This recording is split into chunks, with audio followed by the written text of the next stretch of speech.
Hello, welcome back. And how are you feeling today? This is the section on pain and emotion. So we're going to talk a lot this week about our feelings and specifically how our emotions impact our stress level and our ability to manage our pain. We've got lots of exercises and practices to develop emotional intelligence. So sit back and enjoy. Developing a resilience to stress will not only protect you from the risk of heart disease, diabetes, and cancer, it will also improve your tolerance and perception of pain. In this section, we'll go deeper into the relationship between emotional stress and physical pain, and how mindfulness practice can help you manage the two together. The physiology of pain is an extremely complex set of chemical and electrical signals and reactions between the body and the brain. In the short term, a stressful situation may stimulate your body's natural painkillers, but in the long term, your supplies of these chemicals run out, sometimes for good. Chronic stress damages the brain's ability to produce dopamine, and it depletes endorphins, the body's natural painkillers, which results in an aggravation, headaches, backaches, and arthritis pain. Modern medicine has a primarily mechanical or structural orientation. This means that the body is seen as a machine, and illness as a malfunction in the machine brought on by infection, trauma, inherited defect, and degeneration. From this viewpoint, pain is brought on by only physical injury. However, according to some of the latest research, the relationship between physical structure and pain is more complicated than it may seem. And integrative medicine is starting to look toward the body and the mind and emotions to treat physical pain. The quote, "It's all in your head," has been a statement that makes most patients cringe. However, there are plenty of examples of how when we feel stressed, it can bring on physical illness such as shingles and stomach ulcers. According to MRI brain scans, the same area of the brain lights up for emotional pain as for physical pain. There's a connection between your body, your thoughts, and emotions that will absolutely modify your experience of pain and make it either intolerable or manageable. According to Jackie Garner-Nix, quote, "The emotions likely affect how much inflammation and nerve irritation occur at the site of physical damage. So emotional stability contributes to the more manageable pain perception," end quote. Pain and stress feed on each other and act as a negative feedback loop. Chronic pain leads to emotional stress as it interferes with your daily life, causing a person to worry about being able to do their job or participate in regular recreational activities. Research by Dr. Irene Tracy from Oxford University has shown that this emotional stress and fear makes the perception of pain even worse, which can lead to even greater stress. Not only does physical pain lead to emotional stress, it seems, can also be the cause of physical pain. According to Dr. John Sarno, muscle tension is primarily caused by the emotions that are generated and stored in the subconscious mind. Because these feelings are unpleasant, painful, or embarrassing, and in some way unacceptable to us or society, they're repressed, resulting in physical tension in the body that he calls tension myositis syndrome, or TMS. Examples of common repressed emotions that lead to TMS are anger, anxiety, and low self-esteem. It's Sarno's hypothesis that chronic pain is a defense mechanism and that the discomfort of almost any pain, including back pain, peptic ulcers, colitis, or tension headaches, are created in order to distract the attention of the sufferer from what's really going on in the emotional sphere. It's intended to focus one's attention on the body instead of on the mind. Pain, he says, is ultimately a response to the need to keep those quote, terrible, antisocial, unkind, childish, angry, selfish feelings, end quote, from being conscious. Sarno says that at an unconscious level, members of our culture would rather have physical pain than acknowledge any kind of emotional turmoil. Healing this condition begins with making a change in the perception of pain from being physical to psychological. Said another way, overcoming TMS comes from the belief and acceptance that the pain is not always structural in nature and that it is caused by repressed emotions. Sarno's instructions are that when you feel pain, to consciously and forcefully shift your thinking about it in terms of physical to thinking about your pain in terms of psychological.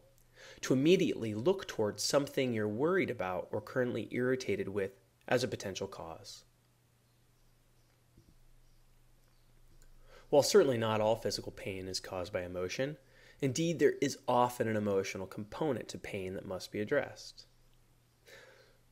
Like intellectual or cognitive intelligence measured as IQ, there's also something called emotional intelligence, or referred to as EI, which is a line of development that can be improved with practice, leading to better pain management and relief.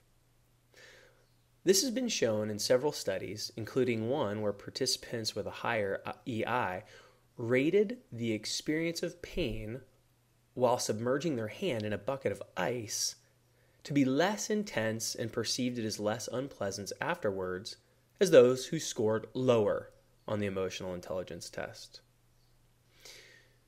Here are 4 domains of emotional intelligence. The first one is perceiving emotions. This is the ability to detect and decipher emotions in faces, pictures, voices, and cultural artifacts. It includes the ability to identify one's own emotions as well. Second, using emotions.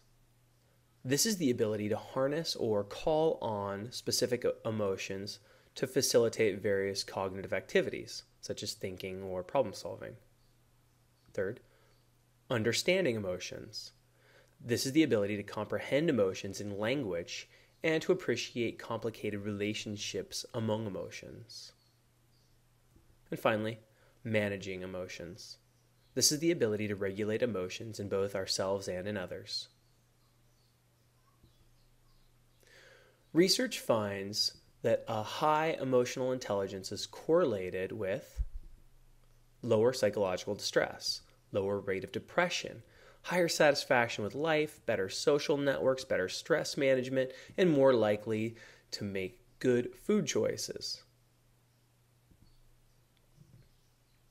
To summarize, through mindfulness practice, we can become more emotionally intelligent people by becoming aware of our own emotions and learning to regulate them appropriately given the situation. When you hold back or mute your emotions, life is dull. But when they get out of control, you become swept away in your own drama, leading to depression and anxiety. The goal then is emotional balance, not emotional suppression or over-dramatization. Greek philosopher Aristotle observed that what's wanted is, quote, appropriate emotion, feelings that are proportionate to the circumstances. One way we can start to cultivate emotional intelligence and balance is by practicing the acronym RAIN. RAIN is an insightful self-inquiry practice that you can use in the moment when you feel emotionally triggered by someone or something. Here's how it works. R stands for recognize when a strong emotion is present. The simple act of noticing the emotion and maybe naming it means you've already become mindful and are avoiding an unconscious reaction. A equals allow or acknowledge that it's there. By allowing or accepting, you're becoming non-judgmental of the emotion. I is for investigate. Investigate the body, emotions, and thoughts. Rather than avoid or escape, go deeper into the emotion and fully feel it. N is for non-identify with whatever's there. This is the most powerful step as it acknowledges the impermanent and fleeting nature of emotions. You have emotions, but we aren't defined by them. They come and they go. Rather than think, I am worried, more appropriately, I'm noticing some worry is there right now. Often, the most emotionally intelligent response is to simply be with the emotion and accepting that it's okay to feel that way. You don't have to be angry about your anger or sad about your sadness. You can just be with it. When you're ready, you then release the emotion without repressing it, expressing it, or acting out on it. Then you just continue doing what you were doing. Another component to emotional intelligence is emotional literacy. The answer to the question of how are you is typically fine, good, or maybe even great. And if someone is feeling sad or mad, the usual response is I'm okay or I'm hanging in there. Expanding your vocabulary of emotions can help you to access a wider array of subtle emotional states. Practice using the feeling wheel during the I or investigation step of the RAIN practice. This will help you go beyond the primary emotion and feel into the subtle qualities and characteristics that make each human emotion distinct. And still yet another way to develop emotional intelligence around pain is by changing our perspective on it, or framing it in a way that helps us find meaning and remain optimistic in the face of our pain. In other words, changing our belief about pain can affect the experience of our pain. Let's talk about the placebo and nocebo. A placebo is a substance or procedure that looks like the real thing, but in reality, it's not active. The beneficial response to this inactive substance is referred to as the placebo effect. In the placebo experiments, it's not the substance that's administered, but the patient's expectations for a result or a belief in the substance that generates the positive benefits. For example, if patients believe they're receiving morphine to reduce pain, the pain goes down even if they're given a saline solution placebo instead. The opposite, though, is also true. If you anticipate a possibly painful event is going to be very painful, even if only a mild pain is inflicted, it will feel much more intense, and an MRI would even likely record an intense pain. Next, let's talk about pain and meaning. As mentioned, pain is a combination of physical sensations, such as burning, tingling, tension, pricks, and pinches, and also the emotions and thoughts that sensation generates. Your emotions and thoughts assign a certain meaning, and they make up a story about the pain that becomes your subjective reality or experience. If you believe your thoughts about the pain are true, thoughts such as, I'll never get better, this knee is going to kill me, or if my back doesn't get better, I won't be able to ever work again or provide for my family and I'll be worthless, then you'll be more likely to experience much greater pain and suffering. As adverse thoughts and emotions build, they fuel a greater pain intensity. So as a practice of the week to decrease our pain, we can shift our perspective and find a silver lining on our pain. See, nobody enjoys stress or pain, and we certainly wouldn't wish it on anyone. However, as hard as you might try, painful events are unavoidable in life. How you respond to these events is completely up to you, though. You have a choice in how you interpret the challenging events of your life, and you have a choice in how you relate to your pain. When your muscles are sore after a workout, rather than thinking, this exercise is killing me, you can shift your inner dialogue to, this soreness is a sign of a good workout and means I'm getting stronger. You can dig deep to find a way you're uniquely suited for this challenge. See your stress and pain as a test or as a spiritual workout that is making you stronger. If you find a new and more positive perspective on your pain, it'll make the experience much more manageable. Here are some examples. Pain is a gateway to growth. Everything happens for a reason, maybe even my injury. Without pain, there is no change. Pain is a teacher. There's a message in it all. I wouldn't be a strong person as I am today if it weren't for my injury. Pain's not forever. It's only in this moment. And these are just a few.